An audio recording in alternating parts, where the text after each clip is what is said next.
Hello everyone, welcome to RK tutorial. So guys, Ugadi సందర్భంగా మన ఛానల్లో ఉన్న సబ్స్క్రైబర్స్ అందరికీ కూడా బిగ్ అనౌన్స్మెంట్ అండి. మరి 2000 రూపాయలు ఉన్నటువంటి కోర్స్ని కేవలము 500 రూపాయలకే 2 ఇయర్స్ వ్యాలిడిటీతో అందచేయడం జరుగుతుందండి. ఎన్ని సంవత్సరాలండి? 2 ఇయర్స్ వ్యాలిడిటీస్తో. మరి ఇంత తక్కువ కాస్ట్ ఉంటుంది కదా కోర్స్లో, మరి బాగుండవా అని చెప్పేసి డౌట్ రావచ్చు మీకు.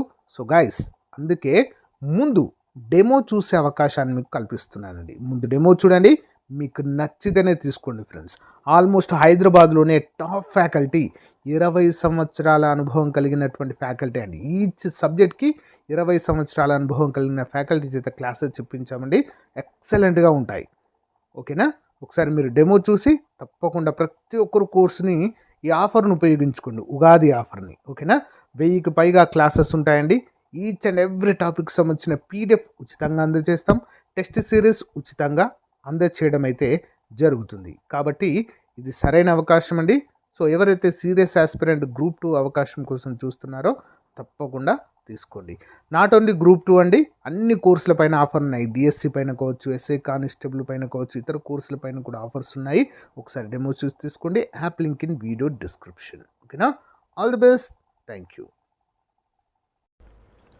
Hello everyone, welcome to RK tutorial. Friends, ఈరోజు మనము APPSC group 1, group 2, TSPSC group 1, group 2 ఇతర పోటీ పరీక్షలకు ఉపయోగపడే విధంగా మరి Indian polity Telugu Academy base చేసుకుని చాప్టర్ వైజ్ బిట్స్ అయితే అందచేయాలని ఈ వీడియో అయితే మీకు అందచేస్తున్నానండి. సో ఇది క్లాస్ నెంబర్ 1 అండి. ఓకేనా? ప్రాక్టీస్ బిట్స్ 1గా చెప్పుకోవచ్చు. మరి క్లాస్ మొత్తం వినండి ఫ్రెండ్స్. మీరు ఓకే అనుకుంటే దీన్ని కంటిన్యూ చేద్దాము. ఓకే, ఇది పార్ట్ 1. పార్ట్ 2 లాగా మొత్తం పాలిటీ మొత్తం కూడా చాప్టర్ వైజ్ బిట్స్ అయితే చేద్దాము. ఓకేనా? సో ఎవరు కూడా మధ్యలో స్కిప్ చేయకుండా చివరి వరకు చూడండి. మీ అభిప్రాయాన్ని కామెంట్ రూపంలో తెలియచేయండి. సో అంతేకాకుండా దీని యొక్క పీడిఎఫ్ లింక్ వీడియో డిస్క్రిప్షన్లో ఇవ్వడానికి ట్రై చేస్తాను. మ్యాక్సిమం మీరైతే డౌన్లోడ్ చేసుకోవచ్చు. ఓకేనా? Thank you guys, thank you for your support. క్లాస్లోకి వెళ్దాం. సో ఫ్రెండ్స్, మొదటి క్వశ్చన్: ఎవరి రాతపూర్వక సలహా మేరకు రాష్ట్రపతి జాతీయ అత్యవసర పరిస్థితిని విధించడం జరుగుతుంది? ఎవరి సలహా మేరకు ఫ్రెండ్స్? మరి ఆప్షన్ 2, కేంద్ర క్యాబినెట్ సలహా మేరకు మాత్రమే రాష్ట్రపతి జాతీయ అత్యవసర పరిస్థితిని విధిస్తారు. నెక్స్ట్ వన్: రాష్ట్రపతి అనుమతి లేనిదే ప్రవేశపెట్టబడని బిల్లు. రాష్ట్రపతి అనుమతి లేకుండానే అనుమతి లేనిదే ప్రవేశపెట్టబడని బిల్లు క్రింది వాటిలో ఏది? Answer option 1, money bill friends. ఓకేనా? ఆర్థిక బిల్లు. నెక్స్ట్ వన్: అంతర్గత కల్లోలాలకు సంబంధించి భారత రాష్ట్రపతి మొట్టమొదటిసారిగా అత్యవసర పరిస్థితిని విధించినటువంటి సంవత్సరం ఏది? అంతర్గత కల్లోలాలకు సంబంధించినటువంటి అత్యవసర పరిస్థితి ఏ సంవత్సరంలో విధించారు? ఆన్సర్ ఆప్షన్ 3, 1975వ సంవత్సరంలో ఈ యొక్క ఆర్థిక అత్యవసర పరిస్థితిని ఇంటర్నల్గా అంటే దేశ అంతర్గతంగా విధించడము జరిగింది. నెక్స్ట్ వన్: భారత రాష్ట్రపతిపై మహాభియోగ తీర్మానాన్ని ప్రవేశపెట్టడంపై సభలో హాజరైన సభ్యుల్లో ఎంతమంది తప్పనిసరిగా సంతకం అనేది చేయాలి? ఎంతమంది ఫ్రెండ్స్? ఆప్షన్ 2, మొత్తం సభ్యులో 25% మంది. ఓకేనా? 25% మంది ఈ యొక్క అవిశ్వాస తీర్మాన పత్రాలపై సంతకం చేయాలి. అలాగైతేనే మహాభియోగ తీర్మానాన్ని ప్రవేశపెట్టడం జరుగుతుంది. ఎవరిపైన? భారత ప్రథమ పౌరుడైనటువంటి రాష్ట్రపతి పైన. ఓకేనా? నెక్స్ట్ వన్: ఈ క్రింది ఏ తరహా అత్యవసర పరిస్థితి రాష్ట్రపతి కేంద్ర క్యాబినెట్ రాతపూర్వక నిర్ణయాన్ని అందుకున్న తర్వాత విధించవచ్చును? ఏంటి మరి అది? యుద్ధం లేదా విదేశీ దాడి లేదా సైన్య తిరుగుబాటు సమయంలో, రాష్ట్రంలో రాజ్యాంగబద్ధ పాలన లేదని భావించినప్పుడు, దేశంలో ఆర్థిక స్థిరత్వము లేదని భావించినప్పుడు. మరి ఏ సందర్భంలో ఈ యొక్క కేంద్ర క్యాబినెట్ అత్యవసర పరిస్థితిని రాష్ట్రపతి కేంద్ర క్యాబినెట్ రాతపూర్వక నిర్ణయాన్ని అందుకున్న తర్వాత విధిస్తారు? ఏంటి ఫ్రెండ్స్ మరి అది? ఆప్షన్ 1, యుద్ధం లేదా విదేశీ దాడి లేదా సైన్య తిరుగుబాటు సమయంలో ఈ యొక్క పరిస్థితిని విధిస్తారు. నెక్స్ట్ వన్: భారత రాష్ట్రపతి పదవీ కాలము ముగియకుండానే ఎవరి చేత తొలగించబడతారు? ఓకేనా? భారత ఉపరాష్ట్రపతి పదవి కాలము ముగియకుండానే ఎవరి చేత తొలగించబడతారు? ఆన్సర్ వచ్చేసి ఆప్షన్ 2, రాజ్యసభలో ప్రతిపాదించబడి లోక్సభచే ఆమోదం పొందిన వెంటనే ఇతను తొలగించబడడం అనేది జరుగుతుంది ఫ్రెండ్స్. ఓకేనా, ఇంపార్టెంట్ క్వశ్చన్. నెక్స్ట్ వన్, ఉపరాష్ట్రపతి తిరిగి ఎన్నిక కావాలంటే ఏం చేయాలి మరి? ఆప్షన్ 1, రాజ్యాంగంలో ఎలాంటిది పేర్కొనబడలేదు ఉపరాష్ట్రపతి తిరిగి ఎన్నిక కావడము అనేటువంటి అంశం పైన. నెక్స్ట్ వన్, ఉపరాష్ట్రపతి పదవి ఖాళీ అయినట్లయితే ఏం చేయాలి మరి? ఆన్సర్ ఆప్షన్ 4, రాజ్యాంగంలో దీనికి సంబంధించిన ప్రత్యేక సమయం ఏమీ పేర్కొనబడలేదు. అంటే ఎప్పుడైనా కూడా ఉపరాష్ట్రపతిని ఎన్నుకోవచ్చు, లేదా అలాగే ఖాళీగా ఉంచినా కూడా ఎలాంటి పరిణామము చోటు చేసుకోదు ఫ్రెండ్స్. ఓకేనా, ఉపరాష్ట్రపతి పదవికి సంబంధించినటువంటి అంశము. నెక్స్ట్ వన్, మంత్రిపై అవిశ్వాస తీర్మానము ఆమోదించబడినట్లయితే ఏం చేయాలి? ఓకేనా, అవిశ్వాస తీర్మానము ఆమోదించబడినట్లయితే ఏం చేయాలి? మంత్రులు ప్రధానమంత్రులతో సహా కలిసి అందరూ రాజీనామా చేయవలసి ఉంటుంది. ఓకేనా, మంత్రిపై అవిశ్వాస తీర్మానం. ఎందుకు మరి? మంత్రిపై అవిశ్వాస తీర్మానం ప్రవేశపెట్టినట్లయితే, ఓకేనా, అవిశ్వాస తీర్మానం ఆమోదం పొందిందంటేనే ఆ యొక్క సభలో ఏమైంది? మెజారిటీ ఉన్నట్టు కదా. సో మెజారిటీ ఉన్నట్టు అంటే అధికార పార్టీ సైడు మెజారిటీ లేనట్టు. సో ఏం చేయాలి?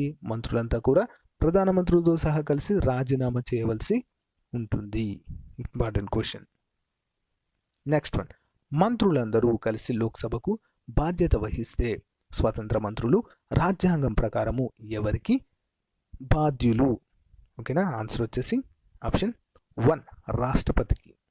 నెక్స్ట్ వన్, ఈ క్రింది వాటిలో ప్రధానమంత్రి అధికారము కానిది ఏది? ఆన్సర్ వచ్చేసి మొదటిది, మంత్రుల నియామకానికి పేర్లు సూచించడం, రాష్ట్రపతికి సలహాలు ఇవ్వడము. నెక్స్ట్ వన్, లోక్సభ స్పీకర్ను నియమించడము, ప్రభుత్వాధిపతి. ఆన్సర్ ఏంటి మరి? ఆప్షన్ 3, లోక్సభ స్పీకర్ను నియమించడము. నెక్స్ట్, తన పదవీ కాలంలో పార్లమెంట్ ముఖము చూడని ప్రధానమంత్రి క్రింది వారిలో ఎవరు? ఆన్సర్ వచ్చేసి ఆప్షన్ 4, చౌదరి చరణ్ సింగ్ గారు. నెక్స్ట్ వన్, రాజ్యసభలో ప్రభుత్వం ఓటింగ్ వీగిపోతే ఏమవుతుంది? ఆన్సర్ ఆప్షన్ 4, ఏది కాదు, ఏమీ జరగదు ఫ్రెండ్స్. ఓకేనా, ఏమవుతుంది? రాష్ట్రపతి చేత తొలగించబడుతుంది, ప్రధానమంత్రి రాజీనామా చేయాలి, ప్రధానికి రాష్ట్రపతి ప్రభుత్వాన్ని ఏర్పాటు చేయమని సలహా ఇస్తారు. సో పైవేవి కాదు, అసలు ఏం జరగదు ఫ్రెండ్స్. రాజ్యసభలో ప్రభుత్వం ఓటింగ్లో వీగిపోయినంత మాత్రాన ఏమీ జరగదు. అంతా కూడా లోక్సభనే డిసైడ్ చేయడం అనేది జరుగుతుంది. ఓకేనా. నెక్స్ట్ వన్, కేంద్ర మంత్రి మండలికి సంబంధించి క్రింది అంశాలలో సరైనది ఏంటి? ఒకటి, రాష్ట్రపతి సలహాదారు ఈ మంత్రి మండలి. నెక్స్ట్, అంతర్జాతీయ సంబంధించి పాలనా బాధ్యతలను నిర్వహిస్తారు. నెక్స్ట్ వన్, రాష్ట్రపతి అభిశంసన తీర్మానంలో కీలక పాత్ర వహిస్తారు, కేంద్ర చట్టాలు అమలు చేయడానికి బాధ్యత వహిస్తారు. ఆన్సర్ ఏంటి మరి? ఆప్షన్ 3, రాష్ట్రపతి అభిశంసన తీర్మానంలో కీలక పాత్ర వహిస్తారు ఫ్రెండ్స్. నెక్స్ట్ వన్, పార్లమెంటులో అవిశ్వాస తీర్మానము ప్రవేశపెట్టడానికి సంబంధించి క్రింది అంశాలను పరిశీలించండి. ఒకటి, రాజ్యాంగంలో అవిశ్వాస తీర్మానం గురించి ఎక్కడ కూడా పేర్కొనబడలేదు. ఒక అవిశ్వాస తీర్మానానికి మరొక అవిశ్వాస తీర్మానానికి మధ్య కనీసం 6 నెలల వ్యవధి ఉండాలి. అవిశ్వాస తీర్మానాన్ని సభలో ప్రవేశపెట్టాలంటే కనీసము 100 మంది సభ్యులు తప్పక బలపరచాలి. అవిశ్వాస తీర్మానం కేవలం లోక్సభలో మాత్రమే ప్రవేశపెట్టాలి. సో ఇందులో సరైన అంశం ఏంటి ఫ్రెండ్స్? ఆప్షన్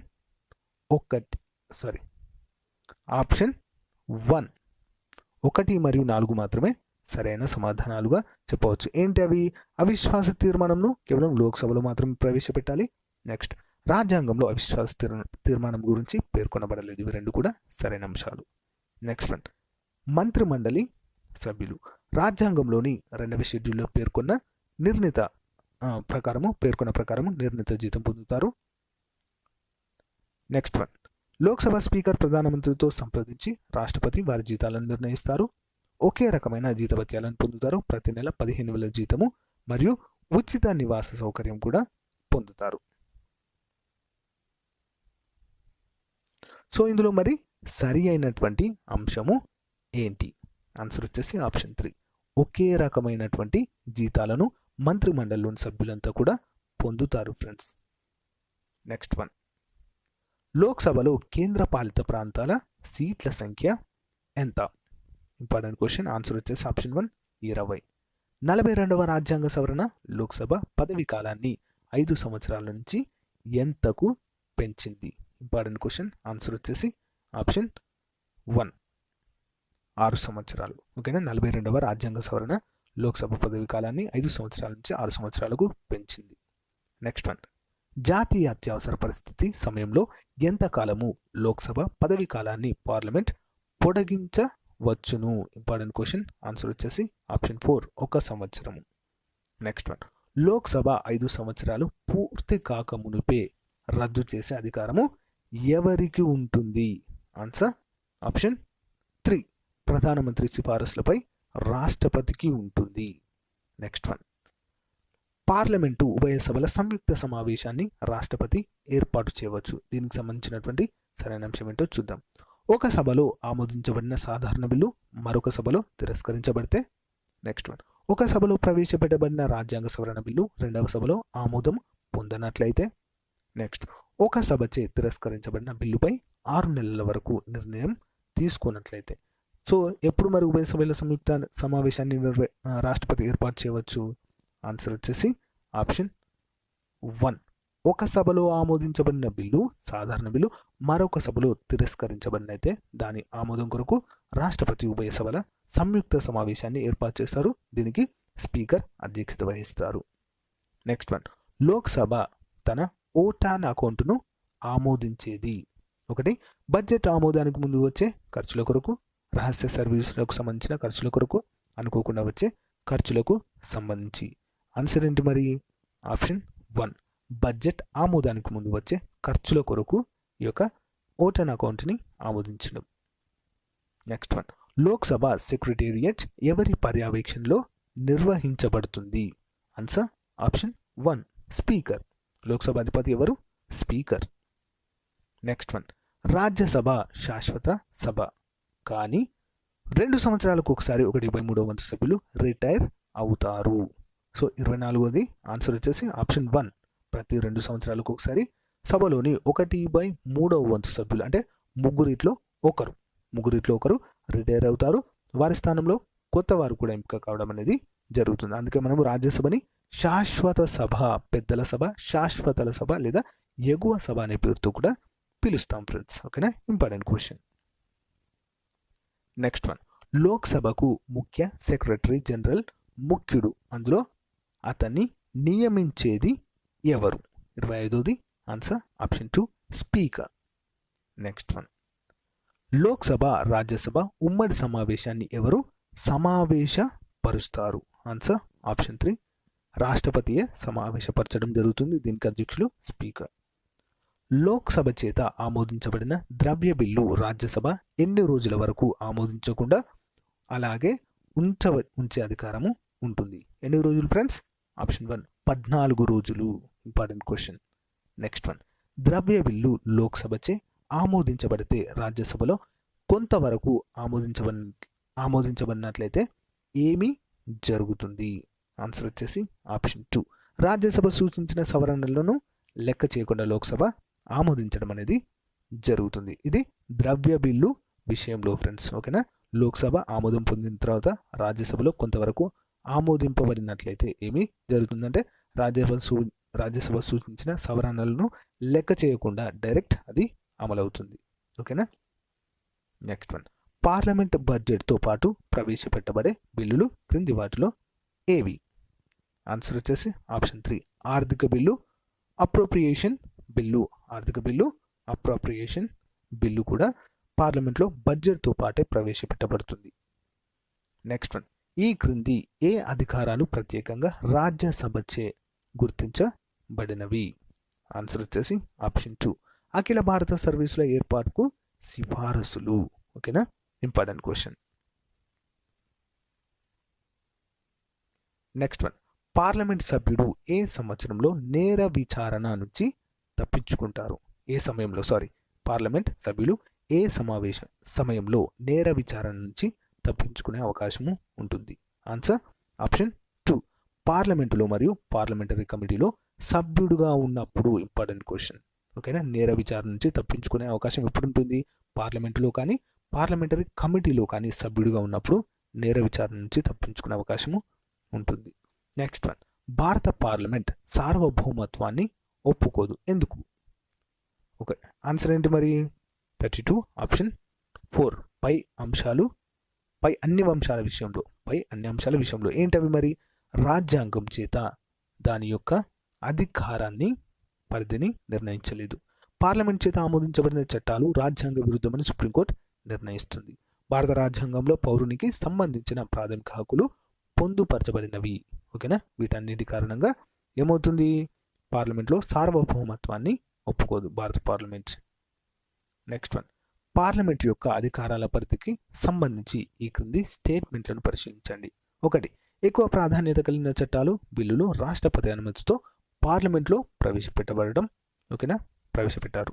రాజ్యాంగంలో నిర్ణయించిన హద్దుల్లోనే పార్లమెంట్ తన కార్యకలాపాలను నిర్వహిస్తుంది. నెక్స్ట్, పార్లమెంట్ చేసిన చట్టాలు చట్ట వ్యతిరేకమని సుప్రీంకోర్టు నిర్ణయించినట్లయితే దాన్ని రాజ్యాంగబద్ధం చేయవచ్చు. నెక్స్ట్ వన్, రాజ్యాంగం కల్పించబడిన ప్రాథమిక హక్కులకు నిలుపుదల చేయడానికి పార్లమెంటుకు అధికారము. సరైనవి. సో మరి ఆన్సర్ ఏంటి ఫ్రెండ్స్? 33 ఆప్షన్ 4. 2, 3, 4 సరైన అంశాలు. 2, 3, 4 ఏంటి? 2, రాజ్యాంగంలో నిర్ణయించిన హద్దుల్లోనే పార్లమెంట్ తన కార్యకలాపాలను నిర్వహిస్తుంది.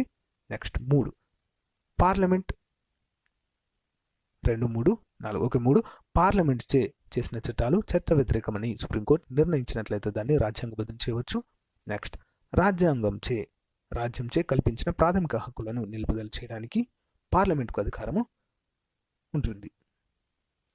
Next one, Lok Sabha speaker, deputy speaker అందుబాటులో లేనప్పుడు లోక్సభకు నాయకత్వం వహించేది క్రింది వారిలో ఎవరు? ఆన్సర్ ఆప్షన్ 3, పార్లమెంట్ ప్రకటించబడిన ప్యానెల్ ఆఫ్ స్పీకర్స్లో ఉన్నటువంటి సభ్యుడు. నెక్స్ట్ వన్, ప్రభుత్వ ఖాతాల కమిటీ తన నివేదికను ఎవరికి సమర్పిస్తుంది? ప్రభుత్వ ఖాతాల కమిటీ తన నివేదికను ఎవరికి సమర్పిస్తుంది? ఆన్సర్ వచ్చేసి ఆప్షన్ 1, లోక్సభ స్పీకర్కి తన నివేదికని సమర్పిస్తుంది. ఓకేనా. Important question friends. Next one, parliament ఉభయ సభల సమావేశము జరగాలంటే హాజరైన సభ్యులలో ఎంత కోరం లేదా కనీస సభ్యుల సంఖ్య అనేది ఉండాలి తప్పనిసరిగా? ఎంత ఫ్రెండ్స్? ఆప్షన్ 4, 1/10, 1/10వ వంతు సభ్యులు కనీసంగా ఉండాలి. నెక్స్ట్ వన్, రాజ్యసభ సభ్యులతో సంబంధము లేనివి ఏంటి? ప్రభుత్వ ఖాతాల సంఘము, అంచనాల సంఘము, పబ్లిక్ అండ్ టేకింగ్ కమిటీ. ఏంటి మరి? ఆన్సర్ వచ్చేసి ఆప్షన్ 3, రెండవది. అంటే అంచనాల సంఘంతో రాజ్యసభ సభ్యులతో ఎలాంటి సంబంధము లేదు. అంటే ఇందులో రాజ్యసభ సభ్యులు ఉండరు అంచనాల సంఘములో. నెక్స్ట్ వన్, అంచనాల సంఘానికి సంబంధించి క్రింది స్టేట్మెంట్లలో సరైనవి ఏంటి? రాజ్యసభ సభ్యుడు దీనితో సంబంధం కలిగి ఉంటాడు. 20 మంది సభ్యులు కలిగి ఉంటారు. దీని సభ్యులు సంవత్సర కాలానికి దామాష పద్ధతిలో ఎన్నుకోబడతారు. దీని సభ్యుల్లో ఒకరిని స్పీకర్ చైర్మన్గా నియమించడం అనేది జరుగుతుంది. ఆన్సర్ వచ్చేసి ఆప్షన్ 2, 1, 3, 4. ఓకేనా. నెక్స్ట్ వన్, ఈ క్రింది ఏ సంస్థకు కంట్రోలర్ అండ్ ఆడిటర్ జనరల్ మార్గదర్శకుడిగా తాత్వికుడిగా వ్యవహరించడము జరుగుతుంది? ఆన్సర్ ఆప్షన్ 1, ప్రభుత్వ ఖాతాల సంఘానికి. నెక్స్ట్ వన్, క్రింది స్టేట్మెంట్లలో సరికానిది ఏది? 1, లోక్సభ సమావేశం ముగిసే నాటికి లోక్సభలో పెండింగ్లో ఉన్న బిల్లులన్నీ మురిగిపోతాయి. నెక్స్ట్, లోక్సభ సమావేశము ముగిసే నాటికి లోక్సభచే ఆమోదించిన బిల్లులు రాజ్యసభలో పెండింగ్లో ఉన్న బిల్లులు మురిగిపోతాయి. నెక్స్ట్ వన్, లోక్సభ సమావేశము మురిగే నాటికి రాజ్యసభలో పెండింగ్లో ఉన్న బిల్లులు లోక్సభచే ఆమోదించబడిన బిల్లులు మురిగిపోతాయి. నెక్స్ట్, లోక్సభ సమావేశంలో ముగిసేసే నాటికి రాజ్యసభలో పెండింగ్లో ఉన్న బిల్లులు రాజ్యసభలో ఆమోదించబడిన బిల్లులు మురిగిపోతాయి. సో మరి ఇందులో సరైన అంశము ఏంటి ఫ్రెండ్స్? ఓకేనా. 40 ఆప్షన్ 4 ఇది మాత్రమే సరైనది. ఏంటిది? లోక్సభ సమావేశము ముగిసే నాటికి రాజ్యసభలో పెండింగ్లో ఉన్న బిల్లు లోక్సభలో ఆమోదించబడిన బిల్లులు మురిగిపోతాయి. అంటే అవి అలాగే నిలిచిపోవడం అనేది జరుగుతుంది. నెక్స్ట్ వన్, లోక్సభ కస్టోడియన్గా ఎవరిని భావిస్తారు? Lok Sabha custodian. Answer option 1 speaker. Next one, క్రింది స్టేట్మెంట్లలో సరైనవి ఏవి? రాజ్యసభ చైర్మన్ ఎన్నికైన సభ్యులచే ఎన్నుకోబడతారు. నెక్స్ట్ వన్, పార్లమెంట్ ఉభయ సభల సమావేశానికి రాజ్యసభ చైర్మన్ అధ్యక్షుడిగా వ్యవహరిస్తారు. నెక్స్ట్, రాష్ట్రపతిని ఎన్నుకునే ఎలక్టోరల్ కాలేజీ ఉపరాష్ట్రపతిని కూడా ఎన్నుకుంటుంది. పార్లమెంట్ ఉభయ సభలకు నామినేషన్ చేయబడిన సభ్యులు ఉపరాష్ట్రపతి ఎన్నికల ఓటింగ్ కలిగి ఉంటారు, కానీ రాష్ట్రపతి ఎన్నికల్లో కలిగి ఉండరు. ఓకేనా? మరి ఆన్సర్ ఏంటి? 42. ఆన్సర్ వచ్చేసి ఆప్షన్ 4 ఏంటి సరైనది. ఓకేనా? నెక్స్ట్ వన్, పార్లమెంటరీ పరిభాషలో క్లోజర్ అనగా ఏంటి? క్లోజర్ ఆన్సర్ వచ్చేసి ఆప్షన్ 2 తీర్మాన ఆమోదంతో చర్చ ముగింపు అనేది జరుగుతుంది. క్లోజర్ అనగా తీర్మాన ఆమోదంతో చర్చ ముగింపు అనే అంశంగా మనము క్లోజర్ని అంటాము. నెక్స్ట్ వన్, ఈ క్రింది ఏ కమిటీ పార్లమెంటుకు సంబంధించిన రెగ్యులేటరీ ఆర్థిక ఖర్చులతో సంబంధము కలిగి ఉన్నట్లుగా తెలుస్తుంది? ఆన్సర్ వచ్చేసి ఆప్షన్ 1 ప్రభుత్వ ఖాతాల సంఘము. నెక్స్ట్ వన్, భారత కంట్రోలర్ అండ్ ఆడిటర్ జనరల్ నివేదిక స్క్రూటినీ చేసే పార్లమెంట్ కమిటీ ఏది? ఆన్సర్ వచ్చేసి ఆప్షన్ 2 ప్రభుత్వ ఖాతాల కమిటీ. Important question. Next one, parliamentary సంయుక్త సమావేశంలో బిల్లు ఆమోదించబడాలంటే ఏముండాలి? సాధారణ మెజారిటీ అనేది తప్పనిసరిగా అవసరము. నెక్స్ట్ వన్, పార్లమెంటరీ వ్యవహారాల్లో ఇండియా కాంట్రిబ్యూషన్ క్రింది వాటిలో పార్లమెంటరీ వ్యవహారాల్లో ఇండియా కాంట్రిబ్యూషన్ ఏ విధంగా ఉంటుంది? ఆన్సర్ వచ్చేసి ఆప్షన్ 1 శూన్య గంట. ఓకేనా? శూన్య గంట. ఓకేనా? నెక్స్ట్ వన్ చూద్దాం. నెక్స్ట్, లోక్సభ తన పదవీ కాలము ముగియకుండానే ఎప్పుడు రద్దవుతుంది? ఆన్సర్ వచ్చేసి ఆప్షన్ 2 ప్రధానమంత్రి సలహాపై రాష్ట్రపతి రద్దు చేయడం జరుగుతుంది. నెక్స్ట్ వన్, పార్లమెంటులో ఒక సెలెక్ట్ లేదా జాయింట్ కమిటీ 2 సభలను ఏర్పాటు చేసేది ఏంటి? 2 సభలను ఏర్పాటు చేసేవారు ఎవరు? ఆన్సర్ వచ్చేసి option 1 Lok Sabha speaker. Important question. Next one, చివరిది, 1993లో ప్రారంభించబడిన పార్లమెంటరీ విషయ కమిటీ పార్లమెంట్ విషయ కమిటీ ఏది? ఆన్సర్ వచ్చేసి option 1 rules committee of house. Okay friends, ఇంతటితో మనము మోడల్ పేపర్ 1 ఇండియన్ పాలిటిక్స్ సంబంధించిన ముఖ్యమైన మోడల్ పేపర్ 1 చూసాము. ఇదే విధంగా మనము డైలీ అప్ టు 25 వరకు కూడా మోడల్ పేపర్స్ని చూస్తాం ఫ్రెండ్స్. ఓకేనా? చాలా చాలా ఇంపార్టెంట్. ముందుగా మీరు ఇండియన్ పాలిటీపై ప్రొవైడ్ చేసినటువంటి వీడియోస్ అన్నీ కూడా చదవండి ఫ్రెండ్స్. అన్ని చదివిన తర్వాత ఈ యొక్క ప్రాక్టీస్ బిట్ దగ్గరకు రాగానే మీకు చాలా ఈజీగా అర్థమైపోతాయి. ఓకేనా? ఓకే ఫ్రెండ్స్, మీకు కనుక నా క్లాస్ నచ్చినట్లయితే లైక్ చేయండి, మీ ఫ్రెండ్స్తో షేర్ చేసుకోండి. నా వీడియోస్ని మొదటిసారి చూస్తున్నట్లయితే తప్పకుండా సబ్స్క్రైబ్ చేయండి. పక్కకున్న బెల్ ఐకాన్ ప్రెస్ చేయడం ద్వారా మీరు నోటిఫికేషన్ రూపంలో నేను అప్లోడ్ చేసే వీడియోలు పొందవచ్చు ఈజీగా. అంటే ఒకటి కూడా మిస్ కాకుండా ఉంటుంది. ఓకేనా ఫ్రెండ్స్? ఇప్పటివరకు కూడా నాకు చాలా బాగా సపోర్ట్ చేశారు ఫ్రెండ్స్. ఇక ముందు కూడా ఇలాంటి సపోర్ట్ నాకు అందుతుందని నమ్ముతూ సెలవు తీసుకుంటున్నాను. Thank you friends. Thank you. Have a nice day. Bye.